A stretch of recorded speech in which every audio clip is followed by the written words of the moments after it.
এইরকম মজাদার ভিডিওতে ভাই মিলিয়ন মিলিয়ন ভিউ ফেসবুকে, ইনস্টাগ্রামে, টিকটকে, ইউটিউবে।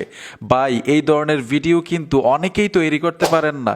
আজকে আপনাদেরকে একদম সহজে দেখাবো মোবাইল দিয়ে কিভাবে এরকম ভিডিও তৈরি করতে হয়, এডিটিং করতে হয়। আপলোড দিয়ে দেখেন মিলিয়ন ভিউ আসবে। এই ধরনের ভিডিও তৈরি করার জন্য ক্যাপকাট অ্যাপ্লিকেশনটা ফোনের মধ্যে থাকতে হবে। গুগল প্লে স্টোরে পাবেন, ক্যাপকাটে চলে আসবেন। এইখানে দেখুন এডিট লেখা আছে, এডিটে টাচ করে নিউ প্রজেক্টে চলে আসবেন। আগে থেকে ভিডিও শুট নেওয়া থাকতে হবে। আমি আগে থেকে ভিডিও শুট নিয়ে রেখেছি। ভিডিওতে টাচ করবেন, ভিডিওটা অ্যাড করে দিবেন। টেনে যেই জিনিসটা আপনি টান দিবেন, এই যে দেখুন আমি মোবাইলটা টান দিয়েছিলাম, ঠিক এরকম জায়গায় একটা স্কিপ করতে হবে। এই যে দেখুন আমি এইখানে একটা স্কিপ করব।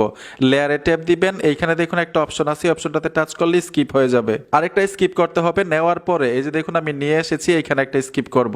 এখন মাঝখানে লেয়ারে ট্যাপ দিবেন, স্পিড লেখা আছে নিচে, স্পিডে চলে আসবেন। নরমালে ট্যাপ দিবেন, এখানে 5 গুণ লেখা আছে, 5 গুণে টাচ করে 5 গুণ স্পিডটা বাড়িয়ে দিবেন। এখন যদি আমি ভিডিওটা প্লে করি, ভিডিওটা দেখুন আমি একবার এডিট করে দেখাইছি। প্রত্যেকটা এডিট ঠিক এরকম ভাবে করতে হবে। ভিডিওটা গ্যালারিতে নেওয়ার জন্য উপরে টাচ করে দিবেন, এক্সপোর্ট হয়ে গ্যালারিতে চলে যাবে। বন্ধুরা ভিডিওটা দেখে যদি উপকার হয়ে থাকে অবশ্যই সাথে থাকবেন। দেখাবে নতুন ভিডিওতে।